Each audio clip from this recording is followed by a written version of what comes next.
Et plus mon feu intérieur s'est embrasé, plus mon feu intérieur est devenu puissant. C'est-à-dire que plus ma connaissance est devenue grandissante et plus votre monde va exploser. Et plus, plutôt, les anges, mes chérubins, les esprits des 4 éléments vont se déchaîner. Ils sont connectés à moi, ils sont en moi, connectés à cette intelligence qui est en moi, ils sont connectés à ce feu qui est en moi. Quand la connaissance devient trop grandissante, quand elle atteint son apogée, enfin cette première partie de son apogée, votre monde explose. Mes chérubins se mettent en action. La terre, l'eau, le feu et l'air, ces 4 éléments vont se déchaîner sur vous, se déchaîner sur votre monde. Et c'est ce qui va arriver. J'y arrive de plus en plus. J'ai un programme. Et ce programme-là, une fois que ces paroles seraient sorties de ma bouche, une fois qu'elles seront sorties de ma bouche, la parole vivante Congo, qui est un feu dévorant, va dévorer votre monde. Déjà, vous avez vu déjà où je suis arrivé. Et regardez l'état de votre monde. Et ce n'est pas terminé, mon élévation n'est pas terminée. Elle sera pire le jour où je mettrai mes pieds sur la terre sainte là-bas au Royaume Congo. Mais pour l'instant, cette première phase-là, je vais faire exploser votre monde. La lumière du Christ va embraser votre monde.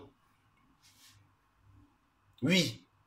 Mon nom Atum, qui est un adjectif qualificatif, je vous le répète, car l'esprit n'a pas de nom. Mais on l'a nommé pour le qualifier.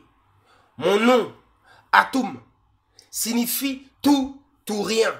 Tout ou rien. C'est-à-dire la victoire ou rien du tout. Je suis l'obstiné, cet esprit obstiné, ce grand esprit obstiné, cet esprit conquérant, le plus conquérant des esprits, le plus grand, le Seigneur des esprits, l'esprit le plus glorieux, celui qui ne connaît jamais la défaite, l'esprit imbattable, infatigable, inlassable, éternel, immortel. Moi, Atum, je symbolise aussi la souveraineté, la royauté éternelle. Moi, le roi divin Congo, oui, je suis Atum.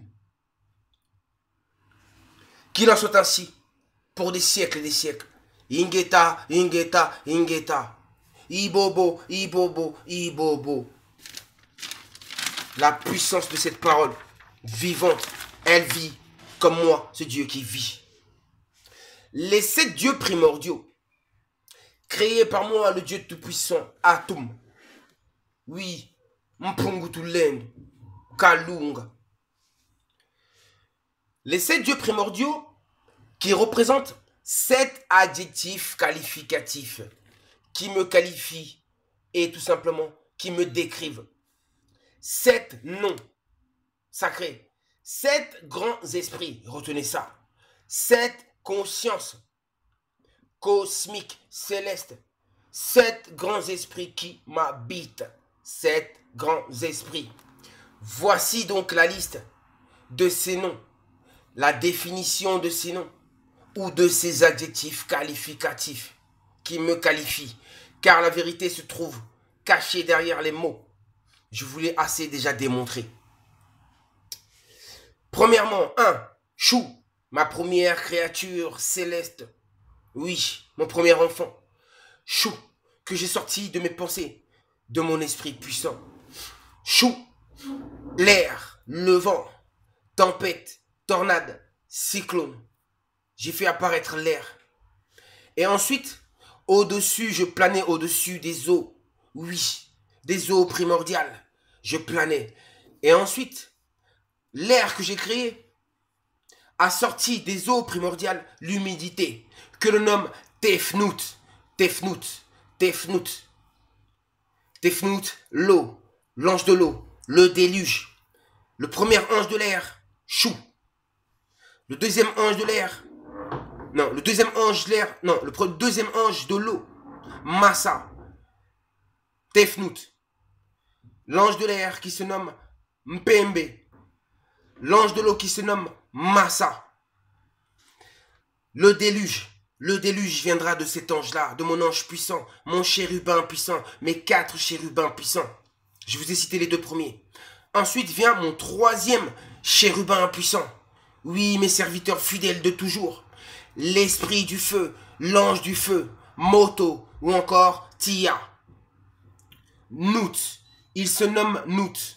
Le ciel, le feu, les éclairs, les tonnerres, la foudre. C'est à partir de là, à partir des éclairs, de la foudre, le tonnerre, que j'ai puisé, que j'ai pris ce feu, car les éclairs, les tonnerres sont le feu. J'ai pris ce feu vivant et j'en ai fait le soleil pour votre monde, ainsi que les étoiles, les luminaires célestes. C'est comme ça que j'ai agi. Ensuite, l'ange de la terre, Ntoto, l'ange de la terre, mon quatrième chérubin puissant. Ensuite, vient Osiris, Osiris, dieu égyptien du bien, de la végétation et de la vie éternelle. C'est toujours moi-même, Atum, Dieu suprême. Maintenant, Osiris représente le corps que je prends, le véhicule que j'emprunte pour être sur la terre. Osiris, c'est ce corps que vous pouvez nommer Tutu Mosi ou encore Tout Moses. C'est encore ce corps, Osiris, que vous pouvez appeler Osiris ou Horus, que vous pouvez appeler encore le Seigneur Mfumu Kimbangu. Encore, toujours et moi, la même entité. Ensuite, vous avez Osiris, maintenant Horus. Pourquoi j'arrêtais pas de vous dire le retour d'Horus? Je suis cette fois-ci encore la même entité, Horus, mais en tant que Maloya Korombang Mbumba. Osiris, c'est le véhicule, c'est le corps, c'est trois corps. Écoutez, il y a un quatrième corps. Ensuite, nous avons Seth, Satan, le diable, une divine puissante source de désobéissance de l'homme et maître des blancs, des occidentaux. Lui, le falsificateur, le menteur, le voleur, par excellence, car il ne crée rien, absolument rien. Alors, qu'est-ce que j'allais dire justement de ça? C'est... Faut pas que je me... Voilà, il ne crée rien, mais il copie toutes mes créations. Il détourne mes créatures, mais selon ma propre volonté, car il est ma créature.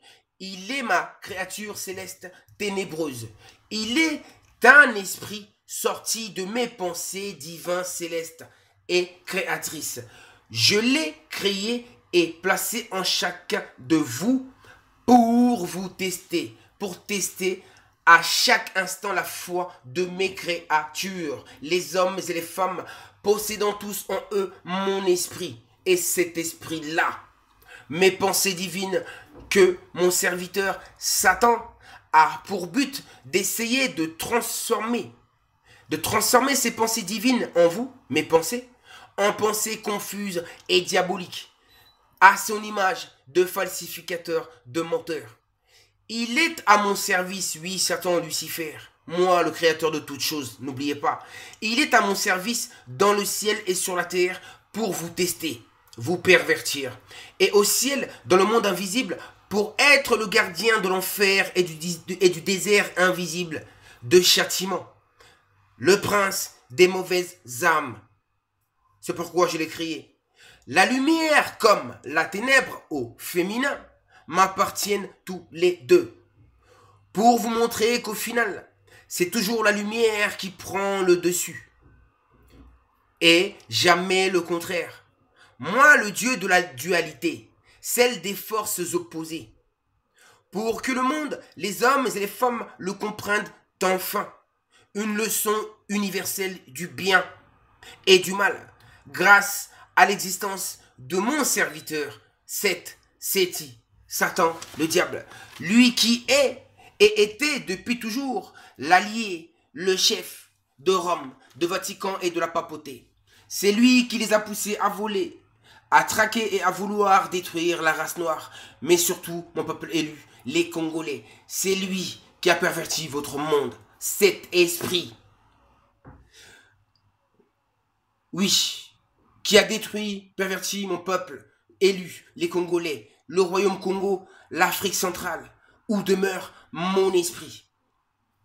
C'est lui qui vous a corrompu, vous et vos enfants, qui vous empêche coûte que coûte de me connaître sous différentes formes, divertissement, envoûtement et sortilèges de toutes sortes.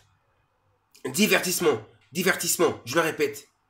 Tout ça pour vous dire que le mal ne gagne jamais, que la lumière l'emporte toujours. J'ai créé des opposés tout comme j'ai créé l'homme noir et l'homme blanc, la lumière et la ténèbre. Et au final, c'est la lumière et la race noire qui va l'emporter sur la race blanche et la ténèbre au féminin, tout comme la lumière, juste une parenthèse. Et la victoire pour la race noire, symbole de délivrance et de seconde indépendance et véritable indépendance. Le diable est un esprit. Quand il habite en vous, vous devenez un diable comme lui, et plus que jamais désobéissant à cette voix intérieure, à ma voix, à moi, l'Éternel, Korombang Mbumba, Loa, le Saint-Esprit créateur. Cet esprit qui voit tout, qui entend tout, qui connaît tout, qui connaît toute chose, toute vérité. Je vous dis à très bientôt. Neftis 7. Neftis, Mama Vita Kimpa, la dame du château de Mbanza Kikangu, ma reine du paradis céleste. En vérité, mon énergie créatrice féminine, ma conscience féminine, étant un dieu androgyne, je m'étais manifesté en elle pour vous le démontrer, pour vous démontrer mon androgynité. Mama Vita Kimpa. Vous avez compris? Mama Vita Kimpa. Voici mes manifestations dans votre monde. C'est pourquoi Mama Vita Kimpa était au-dessus de toutes les femmes. Je vous dis à très bientôt. Ingeta.